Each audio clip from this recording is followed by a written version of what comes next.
So Mr. Saud is with us. How are you, Mr. Saud? Alhamdulillah, everything fine. और सब कुछ ठीक ठाक चल रहा है. Alhamdulillah. So we will try to know about that. हम साउथ से ये जानेंगे कि पहले वो हमें जो है वो ये बताए कि what is the network. Basic difference अगर हम बताएं नेटवर्क की, तो नेटवर्क दो या दो से ज़्यादा कंप्यूटर या कम्युनिकेशन डिवाइसेस जो आपस में कनेक्ट होकर डेटा शेयरिंग कम्युनिकेशन करें, डेटा शेयरिंग करें, इस ये वे को हम नेटवर्क बोलते हैं. यानी जब भी कोई दो डिवाइसेस जो होते हैं आपस में कम्युनिकेट करेंगे या आपस में उनका जो है कुछ डेटा का शेयरिंग होगा, तो that is a kind of network. Okay, so ये बेसिक उसकी जो है ये डेफिनेशन हो गई. सो ओके मिस्टर साहब, अभी हम ये देखते हैं कि नेटवर्क के अंदर जो होता है डिफरेंट कैटेगरीज होती हैं. लाइक हम देखते हैं कि हमें नेटवर्क के अंदर नेटवर्क एडमिनिस्ट्रेटर होता है, नेटवर्क जो होता है एक सिस्टम एडमिनिस्ट्रेटर होता है, सिक्योरिटी एडमिनिस्ट्रेटर होता है. तो ये इनको जो है इनके अंदर क्या डिफरेंस होता है? बेसिकली अगर हम कहें जैसे सिस्टम एडमिनिस्ट्रेटर, जो सिस्टम एडमिनिस्ट्रेटर होता है उससे उसका जो जॉब होता है वो सिस्टम से रिलेटेड, लाइक कंप्यूटर्स में विंडोज इंस्टॉलेशन या सर्वर इंस्टॉलेशन, लाइक ना इसका मेन बेसिक काम होता है कि सर्वर से रिलेटेड पूरा काम होता है. सिस्टम का कोई भी Windows related installation, manager, trouble shooting ये होता है. नेटवर्क एडमिनिस्ट्रेटर को हम अगर हम बताएं तो उसका जो बेसिक काम होता है नेटवर्क से रिलेटेड होता है. जैसे कि network switch configuration, router configuration और भी बहुत सारे कॉन्फ़िगरेशन होते हैं, उससे रिलेटेड होता है. सिक्योरिटी एडमिनिस्ट्रेटर का होता है कि आप firewall configuration, patch management, trouble shooting, ये इस हम उनको कैटेगराइज कर सकते हैं, तीनों में डिफरेंट कर सकते हैं. तो सिक्योरिटी एडमिनिस्ट्रेटर जो है वो क्या सिक्योरिटीज़ को से भी रिलेटेड कोई यूटिलिटीज़ वगैरह भी कोई बनाता है, या कोई इसको जैसे कोई हमारे पास ऑपरेटिंग सिस्टम है या कोई लाइक कोई ऐसे हार्डवेयर मिलते हैं सिक्योरिटी के पॉइंट ऑफ व्यू, ये उस सिक्योरिटी एडमिनिस्ट्रेटर की रिस्पॉन्सिबिलिटीज़ है कि उनकी मतलब उनकी स्पेशलाइजेशन वो करता है और उसके ज़रिए से फिर वो सिक्योरिटी को इम्प्लीमेंट करता है. लाइक ISPs होते हैं, उनके अंदर सिक्योरिटीज़ चाहिए होती है कि कोई हैकिंग्स ना हो, उनके मतलब कि कोई उनके सिस्टम्स को अप्रोच ना करे, सर्वर्स को ना करे. तो जो सिक्योरिटी एडमिनिस्ट्रेटर होता है कि उसकी इस तरह की कोई स्पेशलिटीज़ होती हैं कि मार्केट में अभी कई तरीके के सिक्योरिटी एडमिनिस्ट्रेटर के कोर्स अवेलेबल हैं मार्केट में. तो ये डिफरेंट कोर्स पे डिपेंड करता है. दूसरा जॉब का रिस्पॉन्सिबिलिटीज क्या रिक्वायरमेंट करती है उसके ऊपर डिपेंड करता है. लेकिन बेसिकली वो मैनेज करते हैं फायरवॉल एंड सिक्योरिटी डिवाइसेस बहुत सारी आती है वो मैनेज करते हैं. और ये आपको outside cyber attack, security, patch management, ये बेसिकली होता है. Okay okay Mr. Saud, if we suppose if we want to establish a small business network, okay, like LAN, small, maybe 5 computers or 10 computer maximum. So what the basic steps as a network, as a system administrator and a network administrator you will do to implement this network, five computer networks you can say. In five ये depend करता है कि आपको किस base का network बनाना है, जो work group बनाना है या डोमेन एनवायरनमेंट पे बनाना है. अगर आपको वर्क ग्रुप बनाना है तो आपको नॉर्मल कंप्यूटर्स चाहिए, एक स्विच चाहिए और लैन कनेक्टिविटी, सारे कंप्यूटर्स को लैन से कनेक्ट कर देंगे और इंटरनेट कनेक्शन चाहिए. ये हमारा वर्क ग्रुप नेटवर्क बन गया. अगर हम ये डोमेन पे जाते हैं तो उसके लिए हमें कंप्यूटर्स चाहिए, एक स्विच चाहिए और हमें एक सर्वर बनाना पड़ेगा, जो डोमेन कंट्रोलर बनाना पड़ेगा. और प्लस हमें इसके लिए ये सब डोमेन कॉन्फ़िगर करना पड़ेगा. और बेसिकली हम कनेक्ट कर देंगे स्विच, कंप्यूटर को स्विच से और सर्वर को भी स्विच से, तो हमारा एक सेंट्रलाइज डोमेन बन जाएगा. और इसके साथ आपको अगर आपका बिजनेस इन्वायरमेंट थोड़ा बड़ा है या फिर आपको सिक्योरिटी रीजन पे रखना है या सिक्योरिटी भी देखना है, तो उसके लिए आपको फायरवॉल भी लगेगा. आप एक फायरवॉल लगा के नहीं, अभी हम सिर्फ बेसिक्स मतलब कि जो बेसिक 5 कंप्यूटर हैं उनके आपस में कम्युनिकेशन हो सके, हम डाटा को ट्रांसफ़र कर सकें, उनके दरमियान शेयर कर सकें, ओनली लाइक दिस. ये बेसिक उसमें आप कह रहे हो कि हमें ये कंप्यूटर चाहिए होंगे और साथ में उसके लिए को क्या स्विच चाहिए होंगे? जी, हमें कंप्यूटर चाहिए, स्विच चाहिए और लैन केबल चाहिए, लैन केबल चाहिए, और इसके अलावा कोई स्पेशल ऐसा कोई और डिवाइस रिक्वायरमेंट नहीं है। तो अभी आपने बात की थी कि ये डिपेंड करता है कि हम कैसा वो बेसिक नेटवर्क बनाना चाह रहे हैं, कि वर्क ग्रुप्स या डोमेन लेवल का। तो इनको थोड़ा सा आप जो ना इसका डिफरेंस बता दीजिए कि what is the difference between the work group and domain and network के हार्डवेयर में फिर इसका क्या डिफरेंस आएगा अगर हम इस बेसिक नेटवर्क को इस्टेब्लिश करने जा रहे हैं। जी, अगर देखिए मैं आपको अगर वर्क ग्रुप और डोमेन का डिफरेंस बताऊं तो वर्क ग्रुप में आप आपको अगर किसी कंप्यूटर को आईपी देना है या किसी कंप्यूटर को मैनुअली कुछ पॉलिसी अप्लाई करना है तो आपको इंडिविजुअली एक 1 बाय 1 कंप्यूटर पे जाना पड़ेगा और वहाँ पे आप उसका आईपी चेंज कर सकते हैं, या आपको कुछ भी कोई भी एक्टिविटी करना है आपको कंप्यूटर पे जाना पड़ेगा। लेकिन अगर वही आपके पास हार्डवेयर डोमेन पॉलिसी है, डोमेन है, तो आप सेंट्रलाइज एक जगह से पॉलिसी अप्लाई करेंगे, सारे कंप्यूटर्स में अप्लाई हो जाएगा। फॉर एग्जांपल आपको आईपी देना है तो आप एक डीएचसीपी सर्वर डोमेन पे कॉन्फ़िगर कर देंगे और सारे कंप्यूटर पे अप्लाई हो जाएगा। और रही बात हार्डवेयर के डिफरेंस के लिए, तो आप हार्डवेयर सेम लगेगा, केवल डोमेन इन्वायरमेंट के लिए आपको एक डोमेन एक्टिव डायरेक्टरी सर्वर बनाना पड़ेगा। Just that basic hardware difference only. ये है कि हमारे पास डेडिकेटेड सर्वर होना चाहिए जी, और उस सर्वर के लिए कुछ सॉफ्टवेयर के पॉइंट ऑफ व्यू से भी हमें कुछ कंसीडरेशन सॉफ्टवेयर के पॉइंट ऑफ सबको विंडोज सर्वर का एक लाइसेंस विंडोज सर्वर का लाइसेंस होना चाहिए, जिसमें आप डोमेन कंट्रोलर बनाएंगे, बाकी सर्वर्स बनाएंगे। एक हमें विंडोज लाइसेंस होना चाहिए सर्वर का। अभी मार्केट में लेटेस्ट वन 2019 चल रहा है विंडोज 2000 सर्वर, और भी मार्केट में 2012 भी है। हाँ, यानी अगर आपका ने ये जो बताया कि बेसिक डिफरेंस जो है वर्क ग्रुप एंड डोमेन में ये है कि डोमेन में मैनेजमेंट इजी हो जाएगी आईपी के पॉइंट ऑफ व्यू से, और यूज़र्स की पॉइंट ऑफ व्यू से भी, कि एक्टिव डायरेक्टरी में आप यूज़र क्रिएट कर देंगे और वो सारे कंप्यूटर में उन्हीं यूज़र से वो एक जगह यूज़र्स होंगे सर्वर में, और वो फिर उनका वहीं पे सब कंप्यूटर के ऊपर उसी से वो लॉगिन कर सकेगा। जी, ये बेसिक मैनेजमेंट के पॉइंट ऑफ व्यू से मैनेजमेंट हो जाएगा। ओके, तो आपने अभी जो ये नेटवर्क डिज़ाइन किया है, तो उस नेटवर्क में जो है वो आपने क्या कौन सा मतलब कि ये जो भी टाइप्स हमें बता रहे थे कि ये टाइप्स होती हैं, तो उस नेटवर्क को आपने कैसे डिज़ाइन किया और कौन कौन सी आपने जो आज के जो मार्केट में लेटेस्ट टेक्नोलॉजी अवेलेबल होती हैं उनमें से कौन कौन सी टेक्नोलॉजी को आपने यहाँ पे अपने नेटवर्क में इम्प्लीमेंट किया है? मैं अपने नेटवर्क की बात करूं तो अभी हम अपने हेड ऑफिस पे बैठे हुए हैं, और हेड ऑफिस में हमारा सारे सर्वर्स हैं और हमारे रिमोट ब्रांचेस भी हैं जो कि हेड ऑफिस से रिमोटली का वीपीएन के थ्रू कनेक्ट है। हमारे यहाँ पे डेटा सेंटर पे मेरे पास फिजिकल सर्वर है, 2 फिजिकल सर्वर है, उसमें से हमने VMware यूज करके वर्चुअलाइज किया हुआ है। वहाँ पे उसके अंदर हमने 12 सर्वर्स बनाए हुए हैं, और इसके अलावा हमारे पास फायरवॉल है, स्विच है, हार्डवेयर पे जाएंगे। फायरवॉल हम सोनिक वॉल का यूज कर रहे हैं, और उसके थ्रू हमने ना वर्चुअल रिमोट ब्रांच कनेक्ट करने के लिए एक VPN बनाया हुआ है थ्रू फायरवॉल। तो ये हमारा इन्वायरमेंट, बेसिक इन्वायरमेंट है। तो ये VPN आपने जो है वो क्या उसके लिए यूज़ किया, और उसको क्या आपको क्यों आपने ज़रूरत इसकी महसूस की कि VPN? एक्चुअली हमारा यूज क्या है कि ये हमारा हेड ऑफिस है, हमारे सारे सर्वर्स यहीं पे हैं। हमारे पास जो जैसा कि मैंने आपको अभी बताया कि हमारे पास 12 सर्वर वर्चुअल सर्वर हैं, तो हमारे सर्वर्स VPN क्या होता है कि हमारा यूज़ कि हमारे सिनेरियो में ये है कि हम हमारा जो रिमोट ऑफिस है वो सर्वर एक्सेस करते हैं, डेटा यहाँ से एक्सेस करते हैं वाया VPN।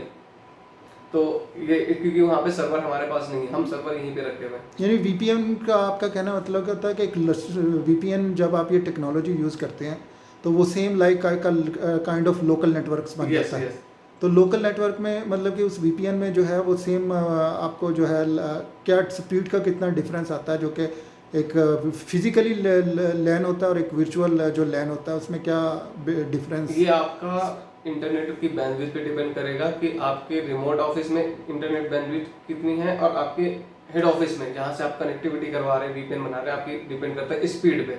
बाकी हमारे सिनेरियो में हमारा VPN दोनों जगह बैंडविड्थ अच्छा है, तो हमारा VPN एक नॉर्मली काम करता है। लैन तो फास्टर है, लेकिन VPN फिर अच्छा काम कर रहा है। यानी कि हमारे पास अगर बैंडविड्थ अच्छी होगी तो हमें VPN के अंदर स्पीड भी अच्छी मिलेगी। लाइक अगर हम यहाँ देखें, अगर आपने ये जो हेड ऑफिस में और जो है आपकी वो ब्रांच में जो एक ये VPN कनेक्शन बनाया है, तो वहाँ पे मतलब कि क्या स्पीड है जो आपने बैंडविड्थ ली हुई है, और यहाँ हेड ऑफिस में क्या कितनी बैंडविड्थ? एक्चुअली हमारे रिमोट ऑफिस में ना यूजर्स कम है, तो हमारा वहाँ रिमोट ऑफिस में हमारा 4 MB डेडिकेटेड बैंडविड्थ है, हमारा लिंक है हमारे पास, और यहाँ पे हमारे पास 15 MB डेडिकेटेड लिंक है, क्योंकि हमारा ये हेड ऑफिस है और यहाँ हमारा यूजर्स भी ज़्यादा है। तो ये हमारा जो बैंडविड्थ स्पीड है ये 15 MB uploaded and downloaded both है, वहाँ पे भी हमारे पास 4 MB है। ठीक है, तो अगर अब हम आपके साथ जो है वो विज़िट करते हैं कि आप हमें दिखाएं कि आपने क्या क्या कौन कौन से सर्वर्स इसके लिए जो है अपने जो नेटवर्क को बनाने के लिए यूज़ किए हैं, और कौन कौन सी जो है ये जो है सिक्योरिटी के पॉइंट ऑफ व्यू से क्या क्या टेक्नोलॉजीज़ आपने यूज़ की हैं, हार्डवेयर और सॉफ्टवेयर की, और जो ये जो आपने वर्चुअल नेटवर्क्स बनाए हुए हैं और जो VMware बनाए हुए हैं, ये सारा जो है ना अब हम आपके साथ जो है ना उसको विज़िट करना चाह रहे हैं। जी ज़रूर। जी ये हमारा, जैसे कि मैंने आपको बताया था, ये हमारा सर्वर्स है। ये हमारे पास 2 फिजिकल सर्वर हैं, और ये मेन सर्वर है, ये फेयरवेल सर्वर है। इसके अंदर हमने ना 6 वर्चुअल मशीन बना के रखी हुई, एक सर्वर पे 6 वर्चुअल मशीन है। हमने यहाँ पे VMware यूज किया हुआ है, और यहाँ पे हमारे सारे सर्वर्स हैं जो कि हमारे ये हेड ऑफिस है, यहाँ से रिमोटली एक्सेस होते हैं, रिमोट ब्रांच में भी हम यूज़ करते हैं। उसके अलावा यहाँ हमने VMware यूज किया, और सिक्योरिटी पर्पज पे यहाँ पे हमने बिटडिफेंडर एंटीवायरस यूज किया हुआ है इन सॉफ्टवेयर पे। और हार्डवेयर मैंने ये हमारा फायरवॉल है, ये हम सोनिक वॉल का फायरवॉल यूज कर रहे हैं। यहाँ से हमने सारे सिक्योरिटी कॉन्फ़िगरेशन यहाँ पे किया हुआ है। यहाँ से ही हमने VPN भी बनाया हुआ है, जिससे कि हमारा रिमोट ऑफिस कनेक्ट होता है। हमारे पास मल्टीपल रिमोट ऑफिस है, तो हमारे रिमोट ऑफिस भी कनेक्ट होता है। ये जो आप बता रहे थे कि ये जो सर्वर्स हैं आपके, ये आपने दोनों सर्वर्स में ही VMware इंस्टॉल किया हुआ है जी, और इनको मतलब कि 12 सर्वर्स बनाया हुआ है जी। तो इससे जो है वो परफॉर्मेंस वगैरह के ऊपर कोई इफेक्ट नहीं पड़ता? इसमें कोई परफॉर्मेंस इफेक्ट नहीं पड़ता। ये डिपेंड करता है कि आपका हार्डवेयर कॉन्फ़िगरेशन क्या है, आपके पास कितना रैम है, कितना CPU है, और कितना हार्ड डिस्क कैपेसिटी है। हार्ड डिस्क कैपेसिटी सर्वर में बेसिकली कम ही होता है, तो हमने SAN स्टोरेज भी यूज किया हुआ है। ये हमारे पास SAN स्टोरेज है। मार्केट में वैसे NAS स्टोरेज है, मार्केट में SAN अवेलेबल है। ये हमने SAN स्टोरेज भी एज हार्डवेयर बैकअप के लिए यूज किया हुआ है। और बाकी हमारा रैम कॉन्फ़िगरेशन, CPU कॉन्फ़िगरेशन इसका अच्छा है, तो हम इसका लिए कोई परफॉर्मेंस से कोई इफेक्ट नहीं पड़ता। जब VMware जो है वो सारे सब सर्वर्स को जो है, अगर आपके वो जो CPUs वगैरह हैं तो आपने वो सारे उनको भी कॉन्फ़िगर करते हो VMware की? एक्चुअली VMware में होता क्या है कि जैसे फॉर एग्जांपल हमारे पास ये 10 GB एक सर्वर पे 10 GB रैम है और 8 कोर का प्रोसेसर है। तो VMware में हमें 6 मशीन बनानी है, तो हम क्या करते हैं कि 1 GB रैम एक सर्वर को देते हैं, 1 CPU एक सर्वर को देते हैं, और 200 GB का हार्ड डिस्क एक सर्वर को फॉर एग्जांपल हमने दे दिया।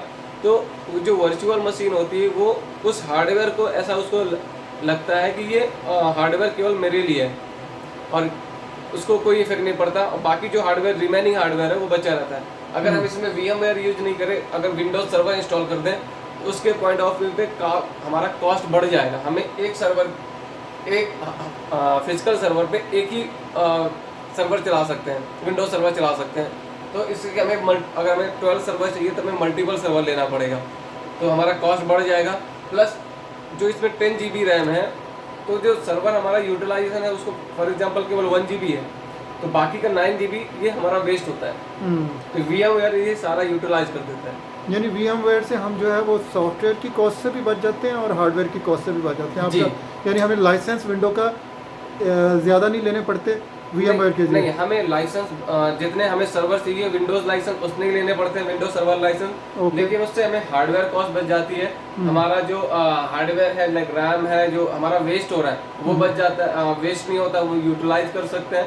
प्लस हमें सेंट्रल मैनेजमेंट ईजी हो जाता है, तो आपको बैकअप सपोर्ट प्लस इलेक्ट्रिसिटी बच जाती है आपकी। तो आपने जो है ये VMware में इन सर्वर्स के अंदर कौन कौन से सर्वर्स जो हैं कॉन्फ़िगर किए हुए हैं? एक्चुअली हमारे पास ये मेन और बैकअप हमारे पास 6 सर्वर हैं, जिसमें से हमारा Veeam सर्वर है, हमारा एक्टिव डायरेक्टरी है, DNS, DHCP, DFS, web server, ये सारे सर्वर हमारे चल रहे हैं एक मशीन के अंदर, और इसी का सेम रिप्लिकेशन इधर ही दूसरा बैकअप के लिए बैकअप के लिए हमारे। Okay okay. और फायरवॉल? ये हम फायरवॉल सोनिक वॉल का यूज़ कर रहे हैं। इसमें हम सारी ये लेटेस्ट फायरवॉल है सोनिक वॉल का, और सारी सिक्योरिटी है इसमें। VPN इसी के थ्रू हमने बनाया हुआ है। ओके, तो ये फायरवॉल जो है आप सोनिक का यूज़ कर रहे हैं? जी, मार्केट में अभी अवेलेबल है आपको लेटेस्ट वन, जो मोस्ट पॉपुलर अगर हम माने तो कि FortiGate है, सोफोस, साइग्रोम, ये पालो अल्टो, सोनिक वॉल, ये सब बेहतर फायरवॉल है। यानी ये टॉप ब्रांड्स हैं? टॉप ब्रांड्स तो हैं। इनमें जो है वो आपने सोनिक वॉल को क्यों चूज़ किया? सोनिक वॉल, हम जो हमारा इन्वायरमेंट है, हम मिड साइज हमारा बिजनेस इन्वायरमेंट है, तो हमारा जो सोफोस या FortiGate हम लेने जा रहे थे तो कॉस्ट इफेक्टिव पड़ता है। Same configuration, same security features इसमें भी अवेलेबल है, सोफोस में है, लेकिन वो एंटरप्राइज लेवल का है, ये हमारा मिड बिजनेस है, इसलिए हमने कॉस्ट के रीज़न से सोनिक वॉल परचेज किया। ये जो आपने अभी बताया कि आपने ये फायरवॉल यूज़ की है VPN बनाने के लिए, जी। तो इसके अलावा जो है फायरवॉल का आपने जो है क्या किस पर्पज़ के लिए यूज़ कर रहे हो, क्या उसमें कॉन्फ़िगरेशन का? एक्चुअली फायरवॉल, बेसिकली फायरवॉल क्या होता है कि हम इसमें सिक्योरिटी कॉन्फ़िगर करते हैं कि हमें क्या चाहिए, किस चीज़ को अलाउ करना है। इनबाउंड आउटबाउंड रूल सेट कर सकते हैं। इट्स मीन्स लैन से इंटरनेट पे जाना है तो क्या क्या पॉलिसी अप्लाई करना है, क्या क्या अलाउ करना है, या इंटरनेट से लैन पे आना है तो क्या अलाउ करना है, क्या ब्लॉक करना है, ये हम सारे कॉन्फ़िगरेशन कर सकते हैं। यानी अगर आपके लोकल एरिया नेटवर्क से बाहर से कोई रिक्वेस्ट आएगी जी। तो वो आपका फायरवॉल उसको पहले ब्लॉक करेगी, उस IP को ब्लॉक उसको करेगी। चेक करेगा, अगर वो हार्मफुल नहीं है तो उसको आने देगा, अगर हार्मफुल है यानी अटैक है या फिर मालवेयर है तो वो उसको ब्लॉक कर देगा।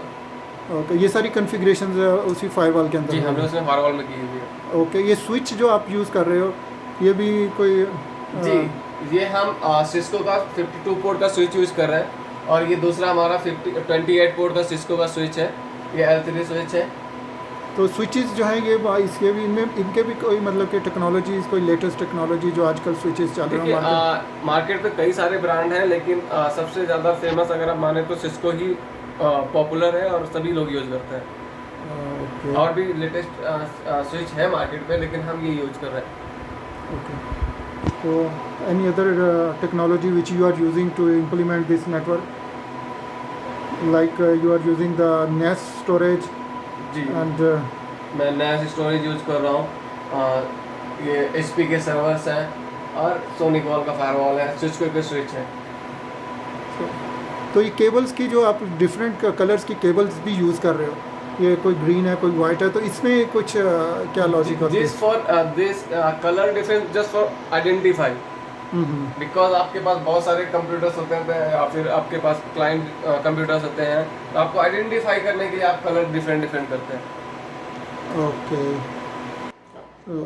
मिस्टर सऊद, ये जो आप कि अभी हमें नेटवर्क आप दिखा रहे थे, सर्वर्स दिखा रहे थे, फायरवॉल दिखा रहे थे, VPNs दिखा रहे थे, तो इसमें जो है एक net as a being system administrator आप यहाँ पे जॉब कर रहे हो, सिस्टम एडमिनिस्ट्रेटर आप इसको सारे मैनेज कर रहे हो, तो आपको मतलब कि क्या बेसिक्स, क्या प्रॉब्लम्स आती हैं जिसको very common problems you are facing, और फिर आपको उनके इसको ट्रबल शूट कैसे करते हो?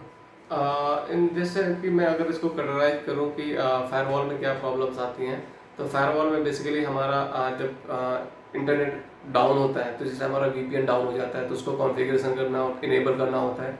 और बेसिक अगर हमारा कुछ आउटसाइड से हमें कुछ अटैक्स आ रहे हैं, या कोई IP ब्लॉक करना है, या कोई एक्सेस रूल बनाने हैं, बेसिकली यही हमें एक्सेस रूल बनाना, किसको अलाउ करना है, किसको ब्लॉक करना है, कोई वेबसाइट पर्टिकुलर ब्लॉक करना है या अलाउ करना है, तो हम इस टाइप की फायरवॉल की प्रॉब्लम्स आते हैं बेसिक।